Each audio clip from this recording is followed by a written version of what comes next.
Release से पहले ही कानूनी पचड़े में फंसी दृश्यम 3। Amazon प्राइम ने धमकाया कि अगर किसी और ओटीटी से डील किया तो लेंगे हम एक्शन। 3 एक्टर्स ने ठुकराया था रहमान डकैत का किरदार। धुरंधर के कास्टिंग डायरेक्टर ने अब किया खुलासा। अली अब्बास जफर की मूवी में एक्शन अवतार में दिखेंगे अहान पांडे। सामने आया इंटेंस लुक। खबरों में आगे बताएंगे आपको कैसे 18 साल तक टिकी शादी।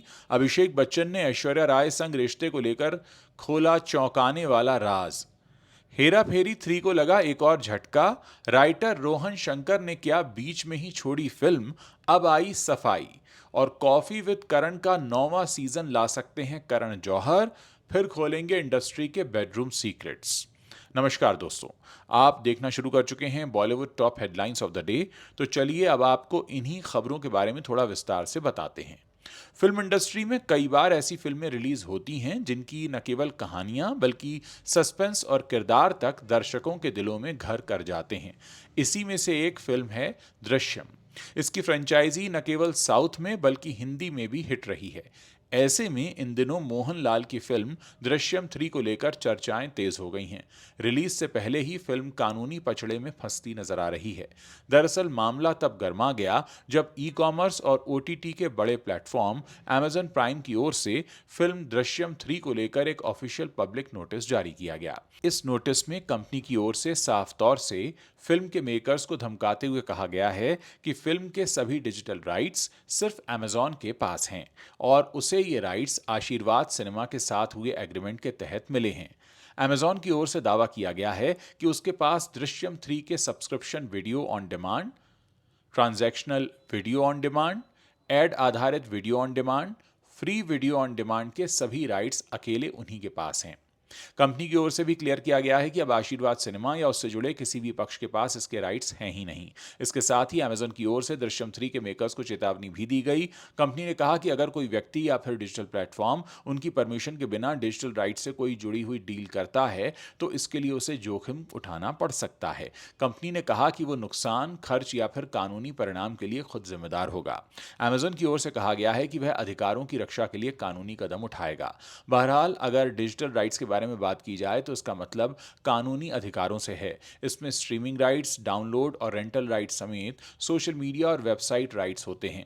डिजिटल राइट्स के तहत किसी भी फिल्म को internet, OTT platforms, mobile apps या फिर डिजिटल प्लेटफॉर्म्स पर रिलीज किया जाता है। किसी भी फिल्म के राइट्स उसके मेकर्स के पास होते हैं। अगर कोई एग्रीमेंट साइन किया गया होता है तो उसमें फिल्म के ओटीटी राइट्स भी लिखे होते हैं। तो फिर उसे मेकर्स चाहकर भी किसी तीसरी पार्टी को नहीं बेच सकता। इसके लिए उन्हें दूसरी पार्टी जिनके साथ करार हुआ है उनकी सहमति लेना जरूरी होता है। बॉलीवुड फिल्मों में जब रोल किसी एक्टर को ऑफर किया जाता है तो अक्सर वो उन्हें ठुकरा भी देते हैं। और अगर वो रोल बाद में किसी दूसरे एक्टर के करने के बाद यादगार बन जाए तो फिर तो बात अलग ही हो जाती है। आदित्य धर की फिल्म धुरंधर में भी कुछ ऐसा ही देखने को मिला। इस फिल्म में रहमान डकैत का किरदार निभाकर अक्षय खन्ना ने खूब तारीफ बटोरी, लेकिन बहुत कम लोग जानते हैं कि वो इस रोल के लिए पहली पसंद नहीं थे। हाल ही में फिल्म के कास्टिंग डायरेक्टर ने इस बारे में एक दिलचस्प खुलासा किया है जिसने फैंस को काफी हैरान कर दिया। एक इंटरव्यू में कास्टिंग डायरेक्टर मुकेश छाबड़ा ने बताया कि रहमान डकैत का रोल पहले 3 अलग अलग एक्टर्स को ऑफर किया गया था, लेकिन सभी ने इसे करने से इनकार कर दिया। इनमें से एक एक्टर साउथ इंडस्ट्री से थे और 2 बॉलीवुड के थे। हालांकि उन्होंने किसी का नाम नहीं लिया, लेकिन कहा कि उन एक्टर्स ने अजीब सी वजह देकर इस रोल को ठुकरा दिया था। उनका कहना था कि ये मल्टी स्टारर फिल्म है और इसे रणवीर सिंह की फिल्म कहा जा रहा था, इसीलिए उन्होंने इसमें कोई दिलचस्पी नहीं दिखाई। मुकेश छाबड़ा ने बताया कि उन्हें इस बात का थोड़ा बुरा भी लगा क्योंकि किसी भी एक्टर को चुनने से पहले काफी विचार किया जाता है। इसके बाद ही उन्होंने अक्षय खन्ना के बारे में सोचना शुरू किया। खास बात यह रही कि अक्षय ने तुरंत स्क्रिप्ट को सुना और एक ही दिन में फिल्म के लिए हाँ कह दिया। मुकेश ने उनकी तारीफ करते हुए कहा कि अक्षय उन कलाकारों में से हैं जो दिल से फैसले लेते हैं और दूसरों की राय से ज्यादा प्रभावित भी नहीं होते। फिल्म मेकर अली अब्बास जफर ने अपनी नई फिल्म की शूटिंग शुरू कर दी है और इस खबर के सामने आते ही फैंस काफी एक्साइटेड हो गए हैं।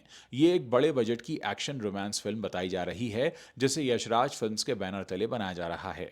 उन्होंने अपने इंस्टाग्राम पर पोस्ट शेयर करते हुए इस प्रोजेक्ट की शुरुआत की जानकारी दी। पोस्ट के साथ उन्होंने लिखा, एंड इट बिगिंस, जिससे साफ है कि फिल्म की शूटिंग अब शुरू हो चुकी है। इस अनाउंसमेंट के साथ अली अब्बास जफर ने एक खास फोटो भी शेयर की है जिसमें आहान पांडे दिख रहे हैं।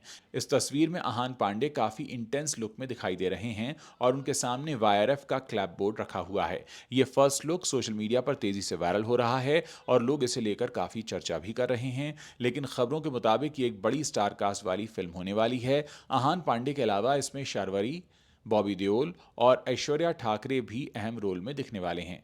अगर अली अब्बास जफर की पिछली फिल्मों की बात करें तो उन्होंने सुल्तान और टाइगर जिंदा है जैसी सुपरहिट फिल्में दी हैं जिसको खूब पसंद किया गया था। अभिषेक बच्चन और ऐश्वर्या राय बच्चन बॉलीवुड के उन कपल्स में से गिने जाते हैं जिनके रिश्ते को लेकर सालों से तरह तरह की बातें होती रही हैं। सोशल मीडिया पर उनके अलग होने और तलाक होने की खबरें भी उड़ती रहीं, लेकिन इसके बावजूद दोनों अक्सर साथ ही नजर आए। हाल ही में अभिषेक ने एक इंटरव्यू में इन सब बातों पर खुलकर बात की। उन्होंने अपने रिश्ते, परिवार और बेटी की परवरिश को लेकर अपनी सोच शेयर की। उनकी बातें सुनकर साफ समझ आता है कि उनका रिश्ता सिर्फ दिखावे का नहीं बल्कि समझ और भरोसे पर टिका हुआ है। हाल ही में लिली सिंह को दिए एक इंटरव्यू में अभिषेक बच्चन ने अपनी पर्सनल लाइफ को लेकर काफी कुछ बताया। उन्होंने कहा कि वो और ऐश्वर्या अपनी बेटी आराध्या की परवरिश मिलकर करते हैं। उन्होंने ये भी बताया कि उनके घर में कोई एक दूसरे के ऊपर या नीचे नहीं है, दोनों अपने अपने तरीके से जिम्मेदारियां निभाते हैं। उनकी ये बात फैंस को खूब पसंद आ रही है। अभिषेक की बातों से साफ हुआ कि उनके लिए शादी सिर्फ रिश्ता नहीं बल्कि एक बराबरी की साझेदारी है, जहां दोनों की सोच और मेहनत को बराबर से अहमियत दी जाती है। अभिषेक ने अपने रिश्ते को लेकर कहा कि मेरे माता पिता की शादी के समय मेरी माँ मेरे पिता से बड़ी स्टार थीं, इसलिए मेरे लिए कोई बड़ी बात नहीं थी। उन्होंने बताया कि वे ऐश्वर्या को अपने करियर की शुरुआत से जानते हैं। उनकी दूसरी फिल्म ठाई अक्षर प्रेम के में दोनों साथ काम कर चुके थे। उस समय दोनों सिर्फ दोस्त थे। धीरे धीरे दोस्ती गहरी हुई और फिर रिश्ता आगे बढ़ गया। अभिषेक ने कहा कि उनके बीच कभी ये बात नहीं हुई कि कौन क्या करेगा या किसकी क्या जिम्मेदारी होगी, सब कुछ अपने आप चलता गया। उन्होंने आगे कहा कि हमारे रिश्ते में हमेशा साझेदारी रही है, कभी ऐसा नहीं हुआ कि मैं कमाऊं और वो घर संभालें या ऐसा कोई बंटवारा हो। अभिषेक ने ईगो यानी अपने सेल्फ रिस्पेक्ट या अहम का जिक्र करते हुए कहा कि वो ऐसे इंसान नहीं हैं जो चाहते हों कि उनकी पत्नी पीछे हट जाए ताकि वो आगे बढ़ सकें। अभिषेक बच्चन ने आगे कहा कि एक अच्छा रिश्ता वही होता है जहां दोनों लोग अपनी अपनी पहचान बनाए रखें और एक दूसरे को सपोर्ट करें। उन्होंने ये भी कहा कि ऐश्वर्या भी इसी सोच की हैं, इसीलिए उनके बीच कभी टकराव की स्थिति बनती ही नहीं। उनके मुताबिक असली जीत वही है जब आप अपनी मेहनत से आगे बढ़ें। उन्होंने साफ कहा कि शादी में भी यही सोच होनी चाहिए जहां दोनों एक दूसरे को आगे बढ़ने का मौका दें, न कि एक दूसरे को रोकें। बॉलीवुड की कल्ट फिल्म हेरा फेरी ने लोगों का खूब दिल जीता है। हेरा फेरी में परेश रावल, सुनील शेट्टी और अक्षय कुमार की तिकड़ी लोगों को खूब पसंद आई थी। वहीं अब हेरा फेरी 3 भी जल्द ही पर्दे पर धूम मचाती नजर आएगी। हालांकि रिलीज से पहले ही हेरा फेरी 3 को लेकर कई अफवाहें सामने आ चुकी हैं। कुछ वक्त पहले परेश रावल द्वारा मूवी को बीच में ही छोड़ने की खबर आई थी। वहीं अब हेरा फेरी 3 को लेकर एक और खबर फैल रही है कि इसके डायरेक्टर रोहन शंकर ने बीच में ही इस फिल्म को अलविदा कह दिया है। हालांकि इस मामले पर खुद रोहन शंकर ने अपनी चुप्पी तोड़ दी है। रोहन शंकर ने हेरा फेरी 3 को लेकर फैल रही अफवाहों के बीच ट्वीट किया है जिसमें उन्होंने साफ किया कि वो कहीं नहीं जा रहे हैं। साथ ही उन्होंने फैंस से भी इस तरह की खबरों पर विश्वास न करने के लिए कहा। रोहन शंकर ने अपने ट्वीट में लिखा, कुछ गलत खबरें मेरे नाम से फैलाई जा रही हैं जो कि एक बड़ी मूवी के बारे में हैं। ये पूरी तरह से गलत हैं और इसमें कोई सच्चाई नहीं है। मेरे काम और सिनेमा के सिलसिले में मेरे एक साधारण से इंटरव्यू को गलत संदर्भ में ले जाया जा रहा है और इसे क्लिक बेट हेडलाइन में बदल दिया गया है। कृपया इन्हें नजरअंदाज करें। खैर, मीडिया रिपोर्ट्स की माने तो अक्षय कुमार, सुनील शेट्टी और परेश रावल की हेरा फेरी 3 2026 में ही सिनेमाघरों में रिलीज हो सकती है। हालांकि इसकी आधिकारिक पुष्टि होनी अभी बाकी है। उधर खबर यह भी है कि इस फिल्म के राइट्स को लेकर साउथ में भी एक बड़ा पंगा चल रहा है। देखते हैं पूरा मामला कब तक सुलझता है। करण जौहर की फिल्मों को जितना पसंद किया जाता है उतना ही पसंद किया जाता है उनके टॉक शो कॉफी विद करण को। कॉफी विद करण ने लंबे वक्त तक बॉलीवुड के दीवानों को एंटरटेन किया है। हालांकि इसका लास्ट सीजन साल 2023 से 24 के बीच ऑन एयर हुआ था। इस सीजन के बाद से ही फैंस शो के अगले सीजन का इंतजार कर रहे हैं। अब फैंस का ये इंतजार खत्म हो सकता है। कॉफी विद करण के फैंस के लिए खुशखबरी है। जियो हॉटस्टार इस चैट शो के अगले सीजन के लिए करण जौहर से बात कर रहा है। मिड डे की रिपोर्ट्स के मुताबिक जियो हॉटस्टार ने शो के लिए शुरुआती बातचीत शुरू कर दी है और अगर सब कुछ प्लान के मुताबिक जाता है तो फैंस को कॉफी विद करण का 9th सीजन देखने को मिल जाएगा।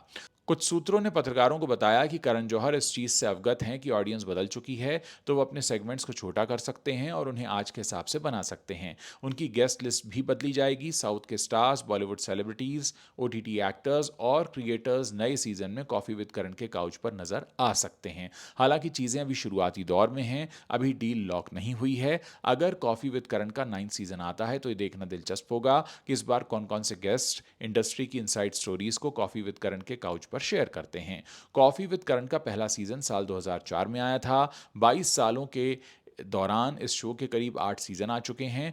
बॉलीवुड के लगभग सभी बड़े चेहरे कॉफी विद करण के काउच पर दिख चुके हैं। हालांकि शो को लेकर एक बड़ा विवाद साल 2019 में हुआ था। शो में उस साल एक एपिसोड में हार्दिक पांड्या और केएल राहुल आए थे। उस एपिसोड में हार्दिक पांड्या ने महिलाओं के लिए अपमानजनक टिप्पणी कर दी थी। इसके बाद उस एपिसोड पर काफी बवाल हुआ। बवाल इतना बढ़ गया कि उस शो को हॉटस्टार से हटाना पड़ा।